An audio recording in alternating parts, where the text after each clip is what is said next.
funny. I've never been paranoid in my life, really, but you just know the times of year and where you go. As long as you know where you are, the time of year it is, and if you're absolutely familiar with wildlife, especially the predators, you know when you should be packing or not. I mean, lots of times out there,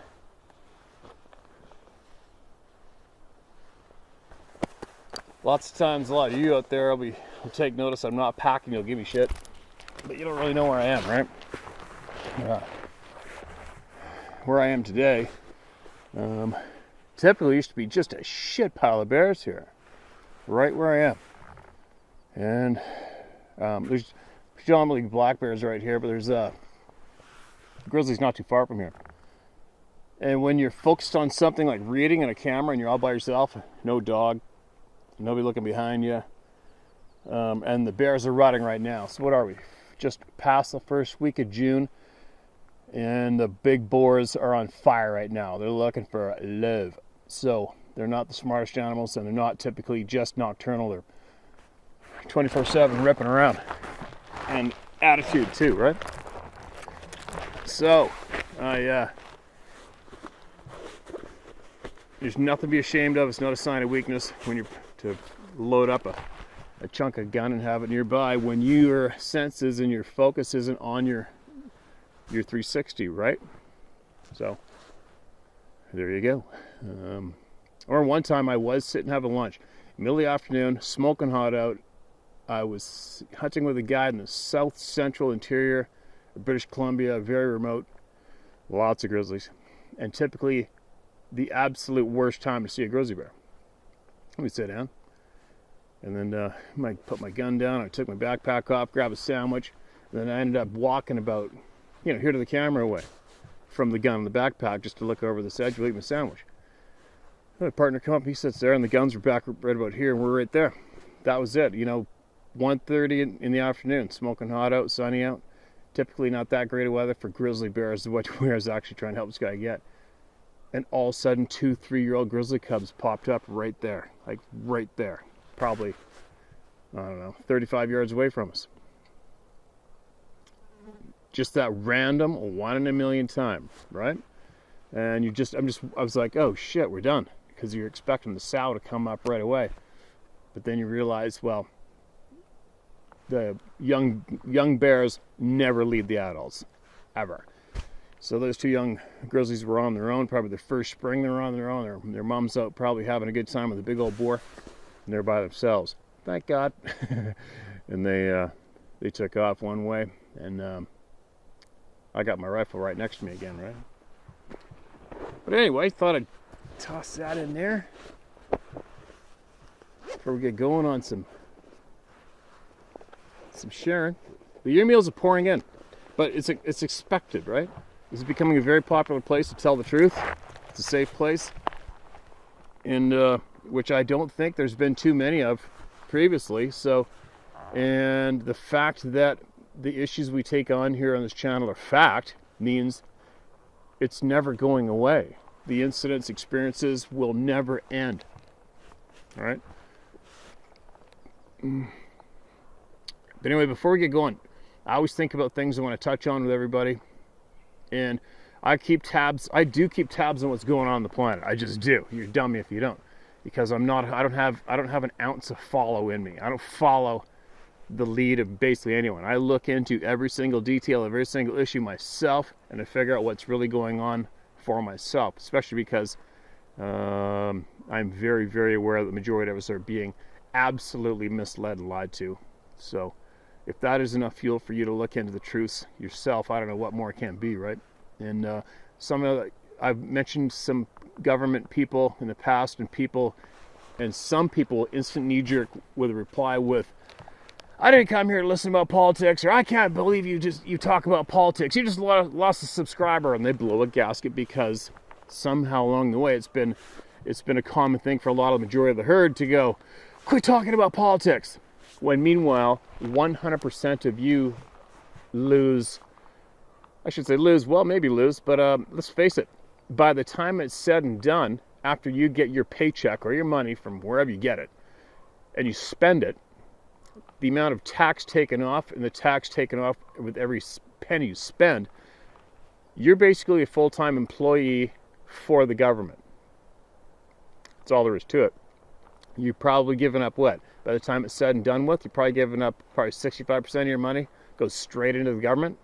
So for any of you to get pissed off and offended about talking about the government, that doesn't make you look like the smartest stick in the batch, does it? Because you're a full-time employee of the government, and over 65% of your money goes to the government, goes to those greasy politicians. All right, I'm going on a bit of a rant. But the point that I want to make today is the question I want to know is from all of you is, where is our true great human beings today? Where are they today? I want to know where they are. I want to find them. I want to support them. I want to promote them. And I want to learn from them. You know, years ago, before the majority was controlled so easily, true great human beings weren't that hard to find because they were making absolute massive positive impacts on society, on people, you know, on the communities. And they're far and few between now. The people that have been somewhat get focused on for being true great human beings are basically whack job celebrities with big followings, or people with a lot of money.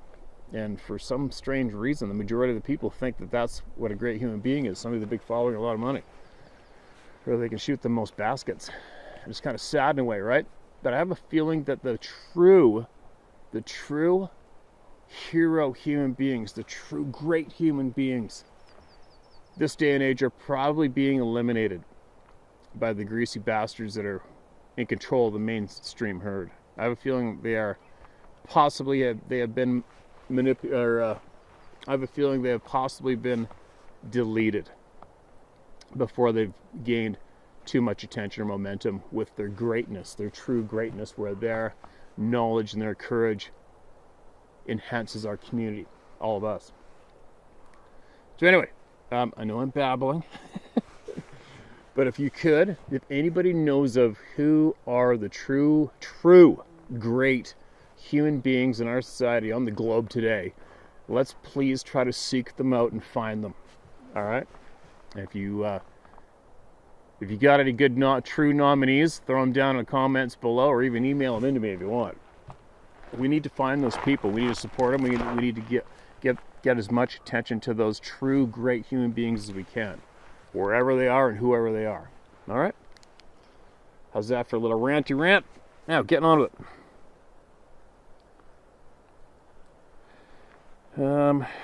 Yeah, the emails are never going to stop. They come in waves non-stop. You got to think how many people were in the past have been terrified to admit openly or talk openly about this topic, what they've seen in their lifetime, which changed their existence, which changed their life, which scared the shit out of them into silence, ruined relationships. And now there's so many of us out here talking with no bullshit and no judging. People are getting courage and they're coming out one after the other, dozens. It's incredible. I guess we should have expected it though, right? Like all you people that have had the same experiences as I had, we should have probably expected this to happen, right? Hello, Steve. I thank you in advance for this platform that can lighten some weight off some burdened minds. In my younger years, I was getting into trouble and I had to suffer for my stupid choices. I was sent to prison for 6 years and 8 months. Ooh.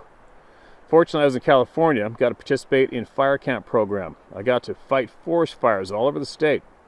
I was housed at a camp in Humboldt County, very close to the Hoop Indian Reservation in Bluff Creek. I witnessed numerous questionable things that were Squatch related, but weren't solid. One situation I witnessed that I believe was and holds the most chance of it being a sane. In 2007, we were sent to Southern California. There were fires and Santa Ana winds that scorched large areas in the region. This one particular morning, we were in Julian Alil, a little town outside of San Diego. We went to mop up a fire that burnt up a ranch. Rolling hills, lots of knee-high grass and oak trees covered the ground. Not a lot of hiding places. When we got on scene, we suited up, got to our tools, and set off to get to work. Besides our hand crew, there was also a strike team of 4x4 fire engines. We had to hike downhill a little ways. We got down where the engines were there, We had to hike down a little ways. We got down where the engines were. There was approximately 50 to 60 firemen working on burning stump holes. After us getting started, about 30 minutes out of nowhere, we were assaulted by a raging, howling, yelling that to that level of intensity I've never thought possible. Deafening. Literally rattled my soul. I couldn't even hear the fire engines, with the water pumps blasting away. Everyone just froze and looked around, not seeing but definitely hear. I was standing by the supervisors and seasoned firemen. They had this knowing but shocked look on their faces. After the eardrum bursting screams, they all just looked at each other and started laughing. I asked what in God's name was that. I was told not to worry, just a pissed off wild turkey. And then they all started laughing uncontrollably. I was just in utter shock. No one was trying to guess what it could have been. I did catch a few concerned looks. After the first howling scream, the rest of our shift went back to normal. To this day, even now, just thinking about that day, has me a little shook up still. Well, Steve, if you happen to review my story and decide to share it with all the wonderful people who follows your channel, I'd be greatly honored. And it doesn't bother me if you share my name as well. One day I would love to head out to your neck of the woods. It's absolutely breathtaking. Thank you again, Corey Funk.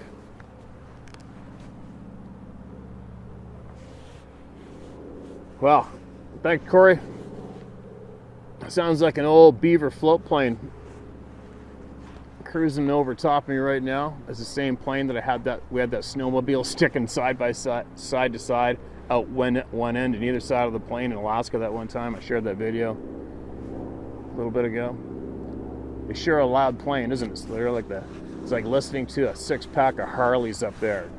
10 Harleys, whatever. How many cylinders are in a Beaver airplane? I think it's 10 or 12 or something. They're loud. Loud to me, I know. Probably not loud to the microphone, so just ignore it and keep going. Okay, this is titled Pushed Over the Edge. Mark it as red. Steve, today's YouTube, June 7, 21, has pushed me over the edge.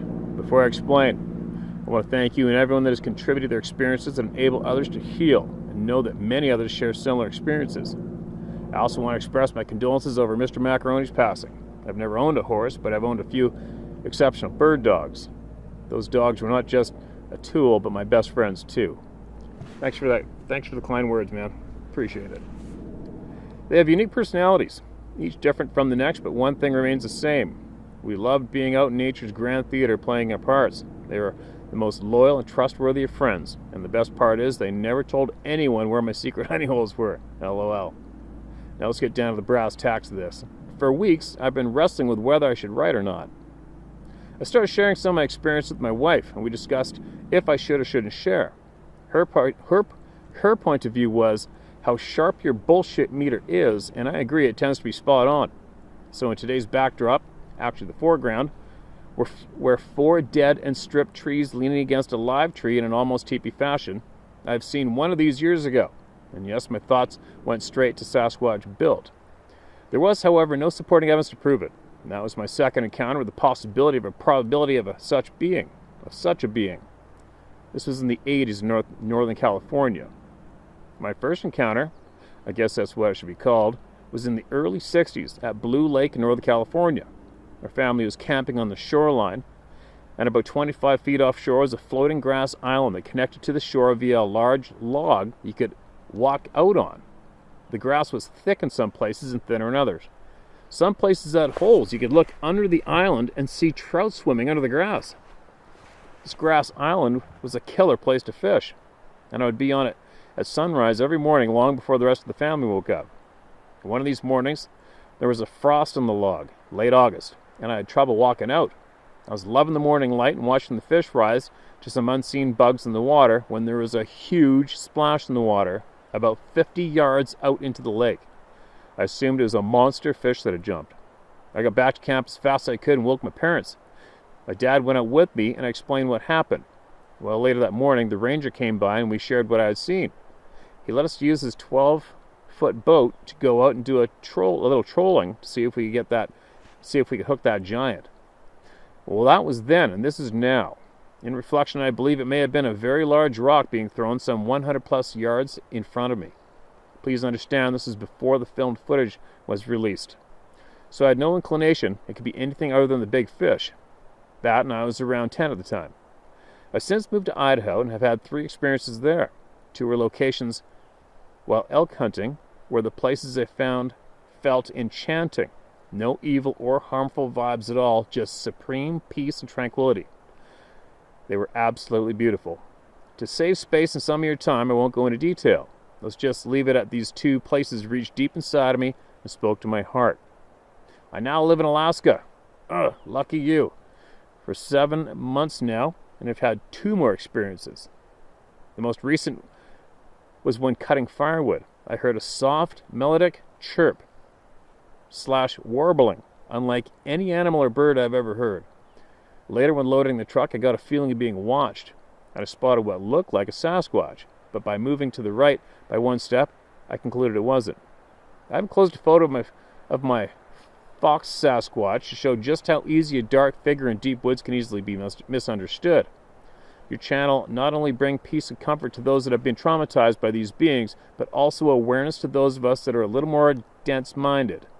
If you ever get to Wasilla, look me up. The moose and bear are huge here. LOL. Respectfully, Dave Metzger. Thanks, Dave. See the picture here. Yeah, I think, I could sit right here and I could do a 360 around me and probably spot about 50 different things that could be some kind of weird shadow. But good point. Good share. Thank you very much for sharing that, man. And thank you very much for the invite up there too. I know some people in Wasilla. I know a guide in Wasilla that I was with on Kodiak Island years back. All right. Oh, I gotta switch up here. This is just a bad angle for me.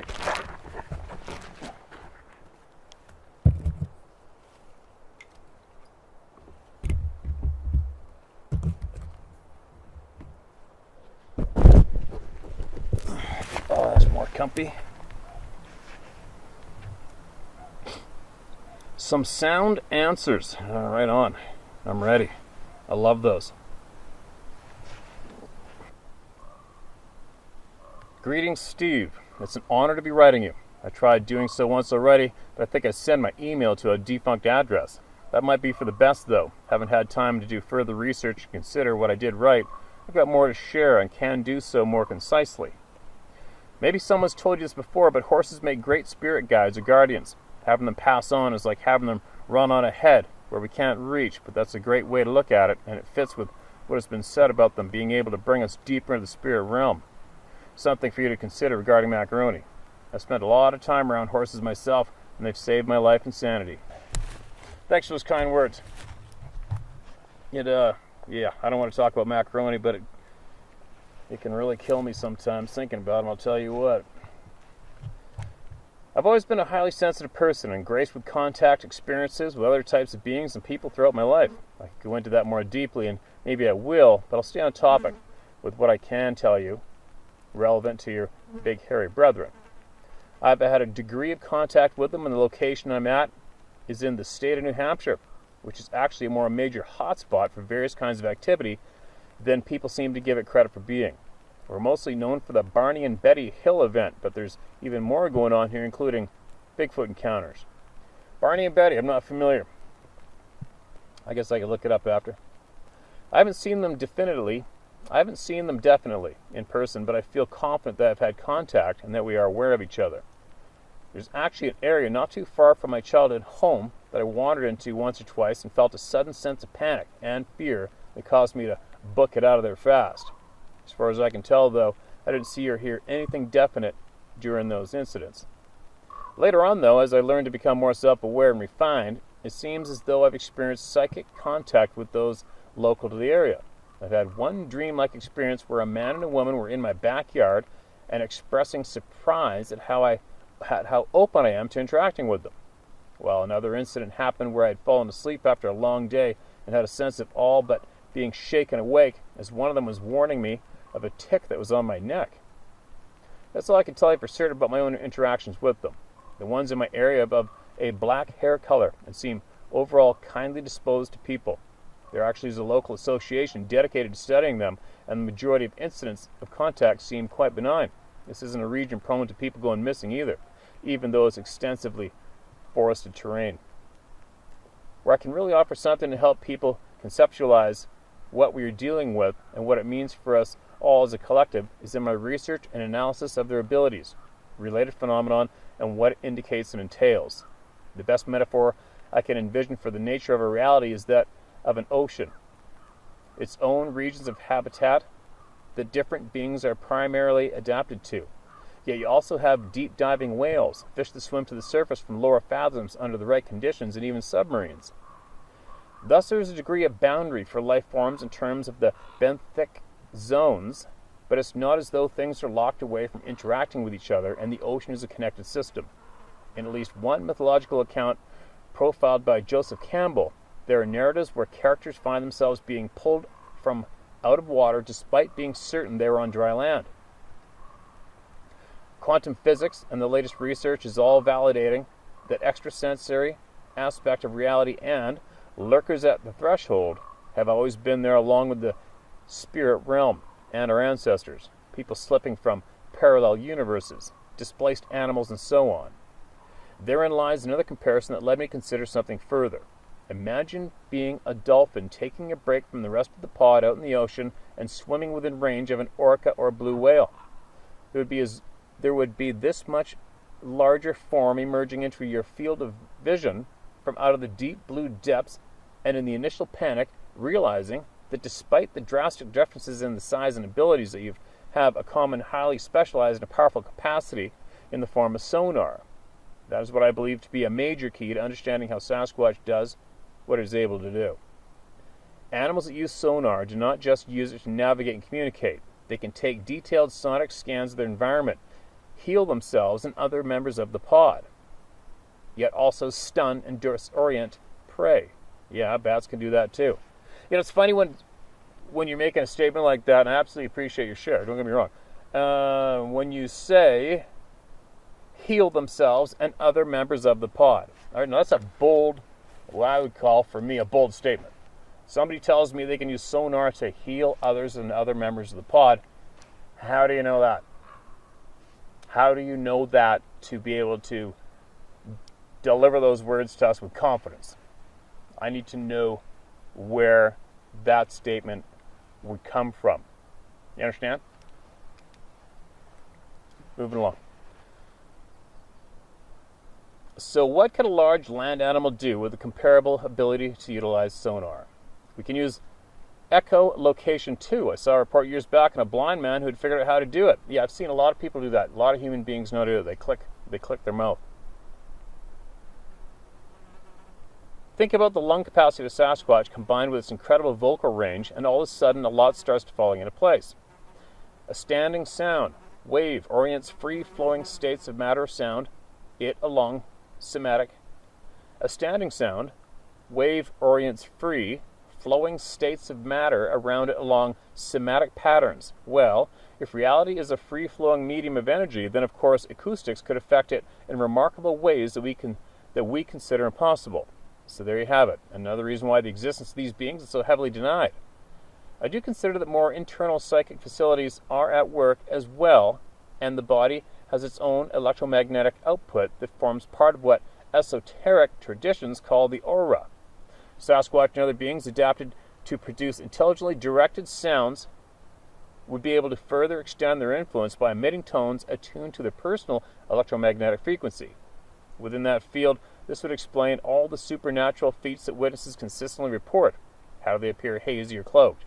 They're emitting a frequency through their own bodies that brings it into a more diaphanous state, or even bends visual light around them. The eerie zones of silence that people report when one of them is in the vicinity. Think of how we can't hear a dog whistle, but scaled up, would an inaudible range of sound outside of human hearing also cancel out all other sounds around the person it's directed at. Why are they apparently so interested in nuclear facilities? Radioactive materials in high concentrations do weird things with resonance and broadcasting into the dimensions, and ETs have a major interest in them too.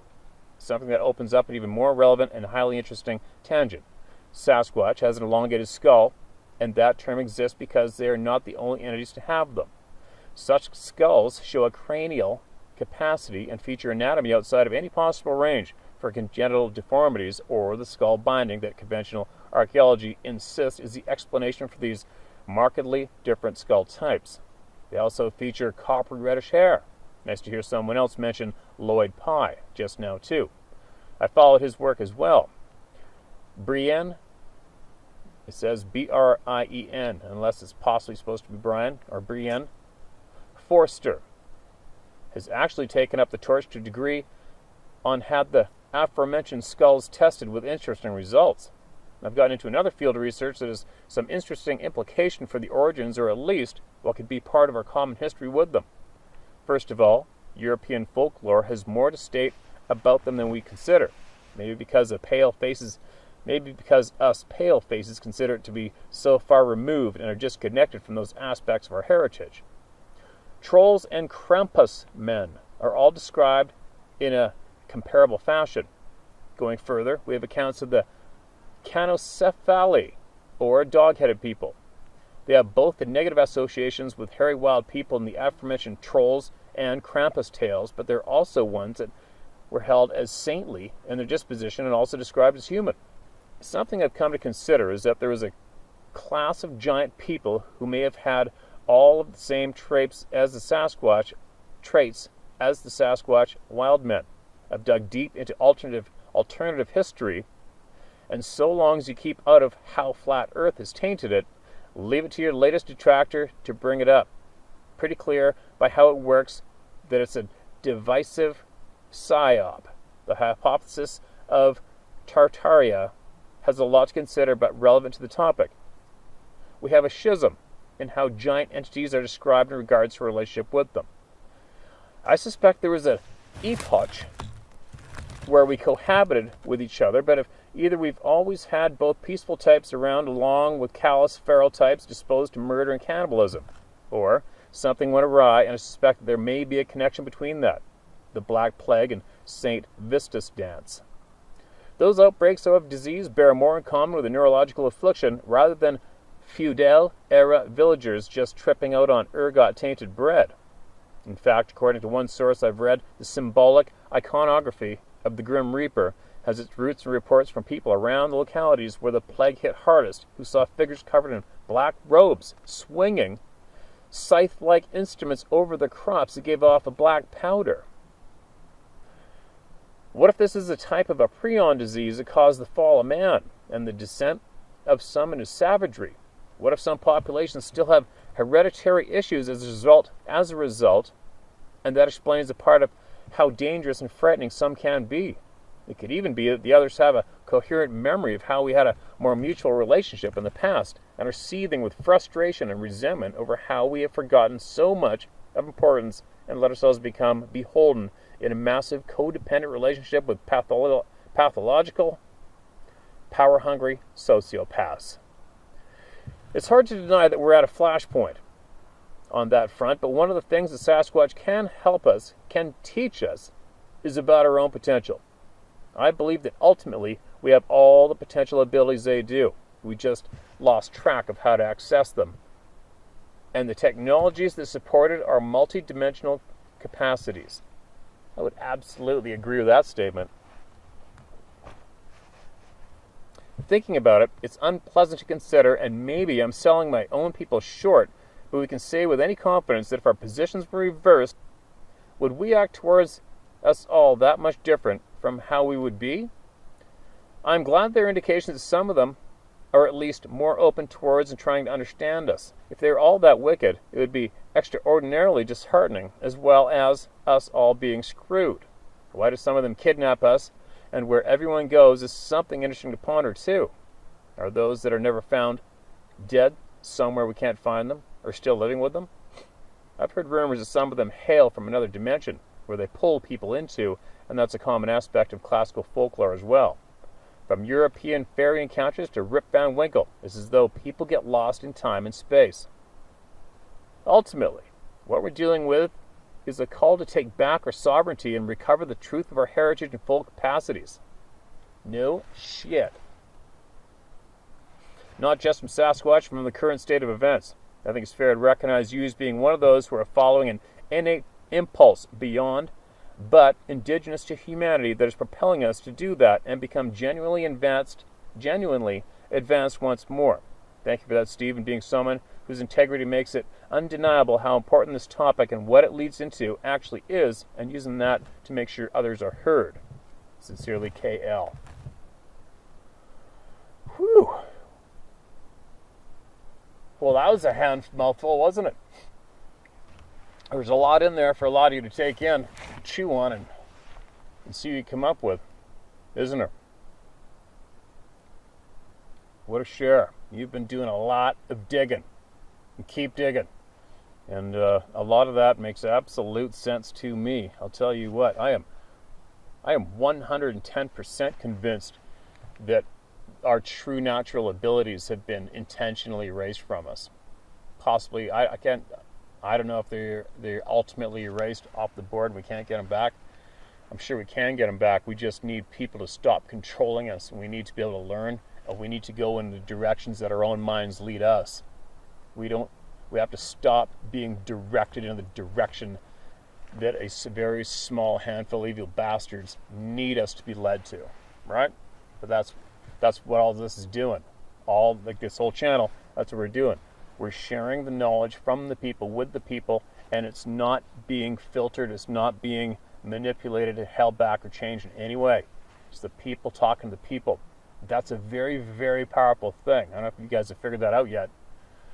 You know, there definitely has been a handful of people online who, in this similar topic, were just disgusted that I would actually let all of you be heard word for word, no matter who you are. Isn't that amazing? And these people seem to think they're above a lot of you, when meanwhile what they're actually directly saying is they need me to physically say to them, oh, I've vetted every single person, so now you should listen to me. And that's all it's going to take. Isn't that amazing? That's really the way it is, right? Fact checkers. I went onto a fact checking place. I went onto the internet to check out some fact checkers to make sure the other thing I saw on another website was legit. Right? Oh my God. Anyway, it's up to every single one of you to take from it what you will, take from it what you can, take from it what you need, or leave it. If your gut's telling me the words that I'm sharing from somebody else is harmful or wrong, your gut's probably right. Right? If my guts were screaming at me to not share stuff, there's lots of stuff in the inbox I haven't shared with you guys. There's tons of emails I haven't shared. Even some of the emails I've read on here, I'll read an email on here, and by the time I get home and listen to it again as I'm editing, I'm like, man, no, that's out of there. Man, there's been some absolute tsunami-loaded balls of clouds coming and going today that drop like gallons and gallons of water, and then carry on. The sun comes back, and I think one of them's coming now. So I'm going to cut this short and move to a different spot and see if I can get some more shared before all hell comes out of the sky. Okay, so think for yourselves, all right? Always think for yourself. Don't follow. Don't follow. Think for yourself with everything, all right? Anyway, take from it what you will, or leave it. It's up to you. It's up to you to decide what's useful for you when it comes to knowledge from other people. It's not up to me. It's not up to me to decide what you get to hear, read, or see. Do you understand that? It's up to you. Get it? There's a handful of frickin' wingnuts out there that are shitting on me nonstop because he believes everything. He'll just read anything. Really? Well, maybe you could name the human being that I need to tell me what's readable or not publicly, huh? Why don't you do that, Skippy? Here comes the rain, here comes water. I'm gonna try to get under a big fir tree. Usually stay pretty dry under those things.